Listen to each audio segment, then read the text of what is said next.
El conocimiento al servicio de la sociedad.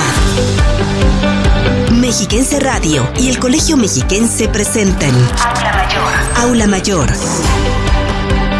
Un programa dedicado al análisis de la realidad social, política y económica del Estado de México, el país y el mundo. Aula Mayor.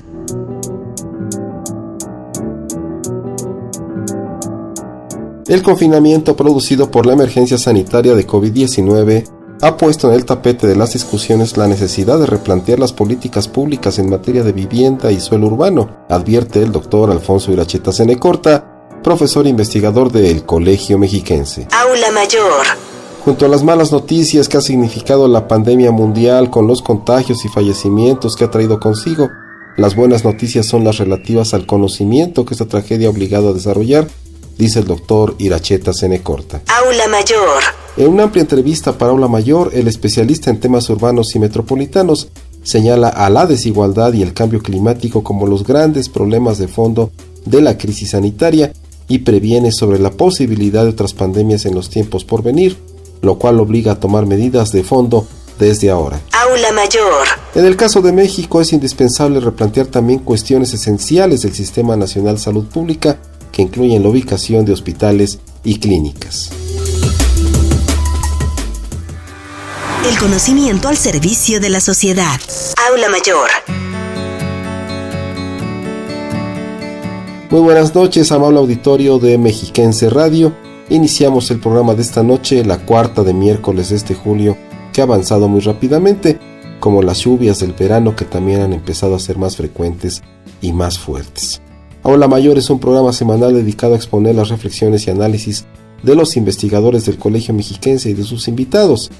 Yo soy José Luis Cardón Estrada y en nombre del equipo de trabajo que hace posible Aula Mayor, le invito a quedarse con nosotros, que en esta ocasión le presentaremos una entrevista con el doctor Alfonso Iracheta Cenecorta. Pero antes expresamos nuestro reconocimiento semanal a los trabajadores del sector salud, por el enorme esfuerzo que han desplegado desde que la pandemia se hizo presente en México. Muchas gracias por su trabajo, entrega y profesionalismo. Para conocer más del Colegio Mexiquense puede visitar la página digital www.cmq.edu.mx. Además está a su disposición el correo comuna@cmq.edu.mx y podemos estar en contacto a través de redes sociales, Twitter, Instagram, Facebook y YouTube. Hacemos promoción constante de nuestro canal en YouTube porque ahí hay más de 430 videos relativos a las actividades realizadas por el Colegio Mexiquense.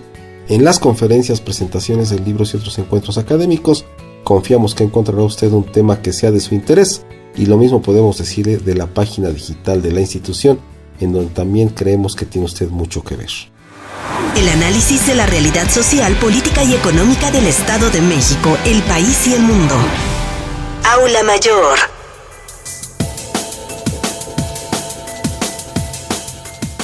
El doctor Alfonso Iracheta Cenecorta, profesor investigador del Colegio Mexiquense, es un experto en temas urbanos y metropolitanos, particularmente en el suelo urbano. En entrevista con Aula Mayor, el doctor Iracheta expuso sus observaciones sobre la situación que hemos vivido casi desde el inicio del año, aventura algunos datos preocupantes, como los que han dado a conocer instituciones educativas y de salud muy prestigiosas, pero pone también el acento en las noticias positivas que han venido aparejadas conforme se avanza en el conocimiento del COVID-19. Esta es la primera parte de la entrevista con el doctor Alfonso Iracheta Cenecorta, integrante del Sistema Nacional de Investigadores, autor de numerosos artículos y libros, así como destacado integrante del claustro académico del Colegio Mexiquense, del que fue presidente entre 1998 y 2002. Empezamos porque la ciudad es reunión, aglomeración. ¿A dónde vislumbras tú que vamos a llegar en el mundo urbano, de las metrópolis, de las ciudades, con esta situación que nos ha impuesto la pandemia? ¿Cuál es nuestro futuro inmediato? ¿Cuál, no solo digas en nuestro contacto, sino en nuestra vida cotidiana, viajar, estar reunidos, estar juntos?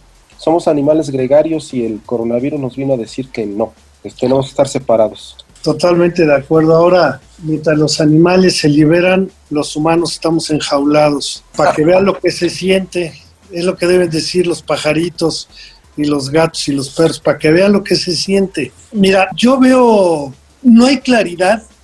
Déjame decirte, estoy publicando un texto que acabo de entregar en una revista española que empiezo hablando del término incertidumbre. La clave en este momento de lo que estamos enfrentando es incertidumbre. Primero, no sabemos exactamente qué es el COVID-19 con el detalle necesario. No sabemos cómo tratarlo. Acabo de leer un artículo que dice lo que hemos aprendido de febrero a junio sobre coronavirus y cómo tratarlo, y lo que lees te va evidenciando que no es tan grave lo que estamos enfrentando si supiéramos cómo tratarlo, y esto ha sido prueba y error. Por lo tanto, un primer ingrediente para no asumir tendencias que pueden ser equivocadas en el futuro próximo en las ciudades es que la pandemia, condiciones y características que están siendo cada día descubiertas, ampliadas a través de investigación y que empiezan a mostrarnos que el asunto no es tan grave. Es decir, es grave ahorita por falta de conocimiento, experiencia, y esto va a impactar la ciudad, va a impactarla en varios sentidos. Yo creo que en el muy corto plazo, los cambios más relevantes van a ser lo que podríamos denominar la ciudad híbrida o la vida urbana híbrida. ¿Qué significa esto? Que una parte importante del trabajo ya no va a ser presencial, que una parte importante de las relaciones sociales que requieren de ciertas aglomeraciones como seminarios, cursos, ya no va a ser así. Esto impacta también la educación y aparece ya el concepto de educación híbrida. El comercio, que ya venía teniendo un crecimiento acelerado, se vuelve exponencial, y las telecomunicaciones como mecanismo, como medio que tiende a ser prioritario de muchas relaciones. ¿Esto es bueno o es malo? No tengo ningún elemento para poder juzgar si es bueno o es malo. Si lo veo por el lado positivo, teletrabajar, teleestudiar, teleentretenerse, telecomerciar, tiene la gran ventaja que la gente nos moveríamos menos. Y movernos menos en ciudades tan profundamente contaminadas, ciudades tan profundamente congestionadas, implica reducción de un problema serio de funcionamiento urbano, de consumo de energéticos, de emisión de gases de efecto invernadero. Entonces yo creo que aquí tenemos una noticia que no es necesariamente mala. En sí, en el fondo, es una oportunidad para repensar la ciudad. Desde otra perspectiva, obliga a cambiar profundamente el concepto de estructura urbana, y hoy estamos discutiendo en todas partes. Yo tengo contacto ahorita con redes en Europa, en Norteamérica, en Sudamérica, en México, y en todos los casos estamos hablando de lo mismo. Hay que debatir la densidad, lo que tú comentabas al inicio. ¿Cuál es la densidad correcta? ¿En dónde? En el barrio, en el lugar público donde hay densidad alta de empleo, en el lugar donde hay alta densidad de entretenimiento y comercio. Hay que discutir el tema de la densidad. Hay que discutir el tema de la estructura urbana, porque esto nos está demostrando que mantenerse mucho tiempo en un transporte público y en todo lo que implica la espera, la llegada en estaciones de trenes, de aviones, de autobuses, de taxis, implica riesgos en este momento, pero en el futuro lo que va a seguir implicando es alto consumo de lo que ya hemos criticado por años, energéticos y todo lo demás. Entonces, el concepto de estructura urbana, regresando al barrio, por una parte, regresando a estructuras polinucleares, por otra parte, está teniendo una gran aceptación y se está replanteando las formas de planificación local, reconociendo que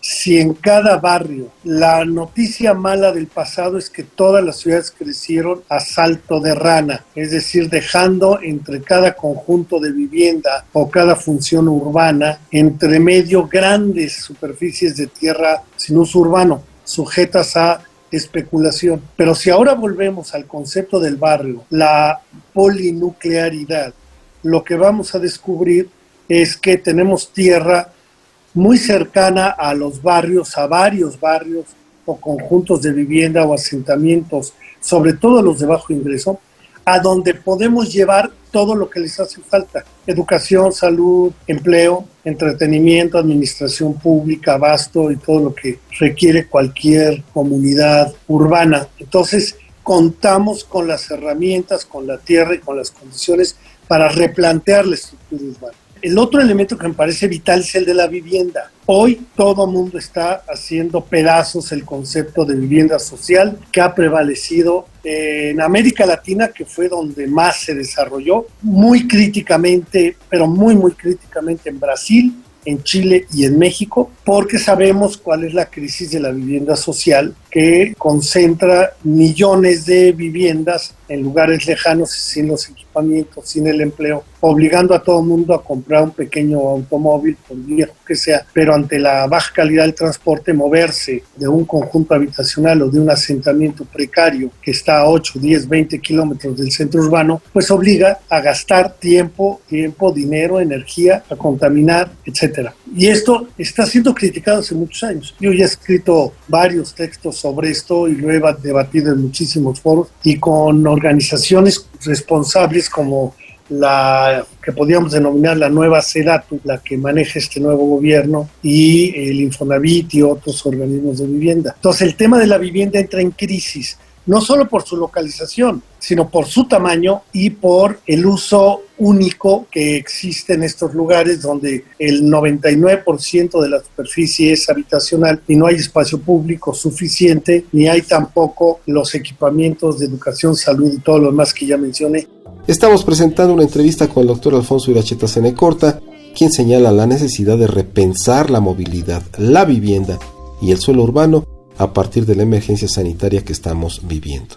El repensar la movilidad, repensar la vivienda, repensar la estructura urbana nos lleva a reconocer que es la realidad la que nos lo está imponiendo y no son las buenas ideas de los que piensan o pensamos diferente a los desarrolladores y a los gobiernos, sino que la nueva realidad ya no nos permite tener vivienda mínima de 38 metros si quieres que permanezca el videotrabajo o teletrabajo y la teleeducación, el teleentretenimiento y demás. Entonces, esto yo diría que son noticias no malas en el sentido de posibles tendencias que nos obligan a cambiar cosas que hace años sabemos que estaban mal y que hoy la pandemia nos la pone más a la vista, nos visibiliza viejos problemas, pero también creó nuevos problemas. La vivienda reducida, hoy por hoy, es un espacio de contaminación y es un espacio de tendencia al desacuerdo e inclusive a la violencia. No puede ser que en un espacio de 40, 50, 60 metros cuadrados puedan habitar 4 personas que además, quiero imaginar 2 adolescentes o un niño y un adolescente que le exigen en la escuela que tiene que estudiar en casa, que el papá le dicen en la oficina que tiene que atender los asuntos o negocios que le corresponden y que la mamá además tiene que estar atendiéndolos y ejerciendo el cuidado para todos, pues se vuelve un espacio casi inhabitable. Tenemos datos en varios países, incluyendo México, en varios sentidos. El primero, que ha crecido la violencia intrafamiliar. Segundo, ha crecido el consumo de alcohol y de drogas ante la situación de ausencia de posibilidades de entretenimiento, de deporte, de relaciones sociales, etcétera, etcétera. Y está cayendo en varios sentidos la productividad en los lugares donde las condiciones de la vivienda y del entorno directo son muy malas. Entonces, ¿cómo lo vemos venir? Esto es lo que a mí me parece que vemos venir. Y cierro con el punto central de origen, que es la salud. El rediseño de lo que estamos planteando para las ciudades tiene que partir por reconocer que en cada barrio, en cada asentamiento debería de existir ya una estrategia de salud comunitaria, tanto de prevención como de atención, porque hasta hoy, al igual que las escuelas y que muchos otros equipamientos sociales, se ponen los hospitales, las clínicas, donde hay un terreno, donde el ayuntamiento le regala un terreno a la secretaría o al Seguro Social o a quien sea, pues ahí van y ponen el hospital. Y hay casos lamentabilísimos, no quiero ser muy exhaustivo, pero podemos recordar el caso de un hospital grande en Puebla que está en medio de un distribuidor vial, porque ahí les regalaron el terreno. O el caso en Morelia de un gran hospital que está a 10, 11 kilómetros o más del centro urbano y sobre una carretera, porque ahí los desarrolladores decidieron hacer un nuevo desarrollo industrial y de vivienda, pero totalmente alejado de la ciudad. Y sin embargo, pues los viejitos tienen que ir ahí, pero ni siquiera hay transporte público. Y así podemos enumerar los hospitales en el Estado de México, en toda la zona conurbada, que se quedaron abandonados, y que este nuevo gobierno, una de sus primeras declaraciones fue, si mal no recuerdo el dato, más de 200 hospitales sin terminar o en condiciones de abandono, simplemente porque fueron promesas políticas, se empezaron a construir y luego se abandonaron. El replanteamiento de la localización de todos y cada uno de los equipamientos de salud hoy se vuelve absolutamente vital y central. Y creo que esto es, la buena noticia es que esta realidad obliga al gobierno, a las instituciones, a quienes hacemos planificación, a quienes construyen, a los ayuntamientos, etcétera, a pensar de otra manera el concepto de salud pública o salud comunitaria. ¿Tenemos derecho a ser optimistas? ¿Hay manera de ser optimistas? Sí. Hay manera. Lo que acabo de decir, si somos capaces como sociedad de generar el conocimiento, la presión y actuar en consecuencia cada uno, tenemos posibilidades de que esta lección que nos está dando la naturaleza, porque finalmente es eso, no representa más que la punta del iceberg del verdadero problema que enfrenta la humanidad, que es el cambio climático y la desigualdad. Pero quiero insistir en algo que, siendo negativo, abre la puerta para la transformación. La evidencia, la visibilización de la tragedia del sistema de salud pública, la tragedia de la desigualdad que hace que los más pobres, lejanos, con una vivienda por allá lejos, imposible llegar a tiempo porque no hay ni sistema de transporte ni dinero para gastar para llevar a los enfermos a los hospitales que están todos concentrados dentro de la gran ciudad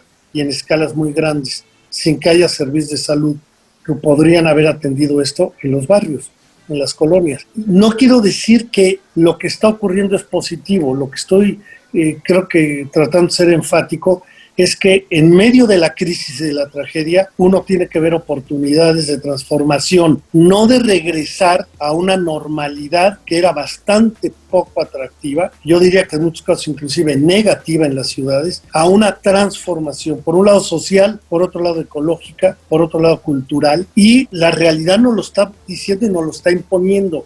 Solamente que fuéramos pero tan necios, no entenderíamos el mensaje que nos está llegando, porque esta no es la primera, pero es la más evidente de otras pandemias que vienen, y no olvidar que la verdadera amenaza es el cambio climático y la desigualdad. Entender esta lección, y yo veo que en muchos países, que el auditorio vea lo que están haciendo en Ámsterdam, por ejemplo, lo que van a empezar a hacer en varias ciudades que han ido declarando alcaldes, alcaldesas, inclusive en México, son noticias positivas en el sentido de que reconocemos la urgencia de una transformación, porque ya llegamos a límites que se vuelven ya insostenibles. En ese sentido, yo veo esperanza y le pongo un halo de optimismo al futuro. Vamos ahora a la parte final de la entrevista con el doctor Alfonso Uracheta Cenecorta, profesor e investigador del Colegio Mexiquense, quien reflexiona sobre el horizonte que se nos presenta para el resto del año y propone ser optimistas. Alfonso, la última pregunta que yo tengo, tú tienes mucha información privilegiada, estás en contacto con gente de todo el mundo prácticamente, o al menos de 3 continentes. ¿Cuál es el horizonte inmediato que tenemos con respecto a la pandemia? ¿Cuál es nuestro horizonte de aquí a fin de año, de aquí a el año en que viene, en las materias que tú trabajas y sobre todo, qué tareas tendríamos que asumir como sociedad nosotros? Yo creo que son 2 ingredientes. Uno es el aviso que cotidianamente nos está dando el gobierno, en el caso mexicano. Me acabo de enterar por personajes de alto nivel de Cities Alliance, que es una organización mundial, que la mayoría de los países no está informando en los términos en que informa el gobierno de México. Eso me dio gusto que por lo menos dicen que los datos están mal, que están subcalculados, si lo que tú quieras. Pero algo que decía esta señora es, la importancia de la información es la que va orientando los comportamientos de la gente. Entonces, el primer ingrediente es que culturalmente entendamos el significado de esto y empecemos, y que sigamos tomando buenas decisiones respecto a las frases ya sacramentales que de memoria ya dormimos con ellas, ¿no? Lávate las manos, quédate en casa y y todo esto, ¿no? Sana distancia. Bueno, ese es un ingrediente que está asentándose cada vez más y va a repercutir en relaciones que antes eran inclusive excesivas, como meter en los estadios de 20,000, 30,000 personas, por poner solamente un ejemplo, o en los autobuses y taxis, los mini taxis en las ciudades, que yo los he contabilizado físicamente, donde van 9 personas, meten 23 como máximo, y lo veo en muchas ciudades.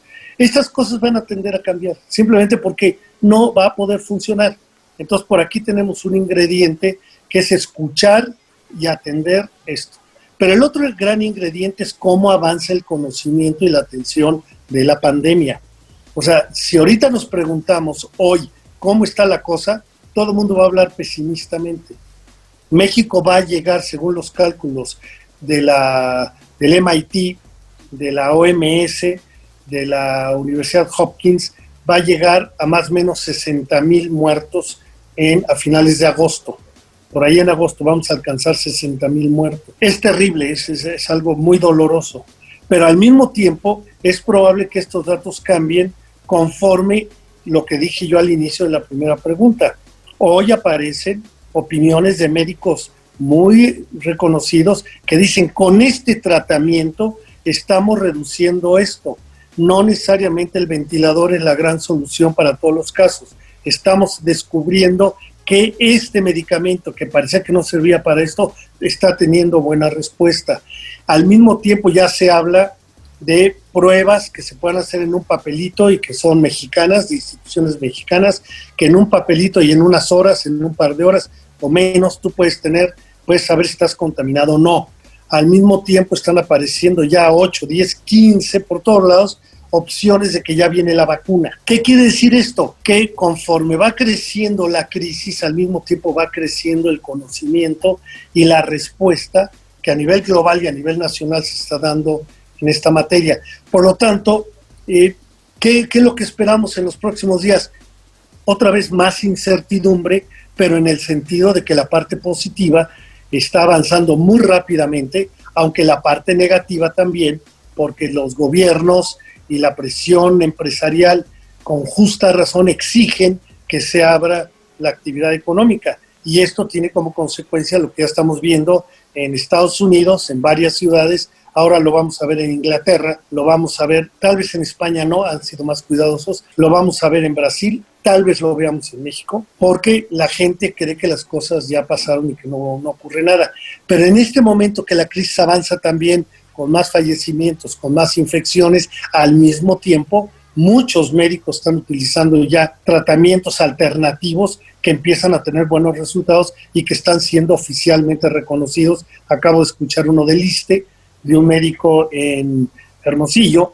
En Hermosillo sugiero que vean un video de la alcaldesa con este médico que evidencia que sí hay posibilidades. En El Salvador, otra doctora desde hace mes y medio lo ha planteado, y así sucesivamente. Entonces, este cruce de curvas yo espero que sea mucho más favorable al conocimiento y a la prevención y a la atención que solamente al crecimiento de la tragedia, como lo estamos viendo en este momento. Así que también ahí empiezo a ver un poco luz en el camino y creo que es optimista lo que podemos plantear en el futuro.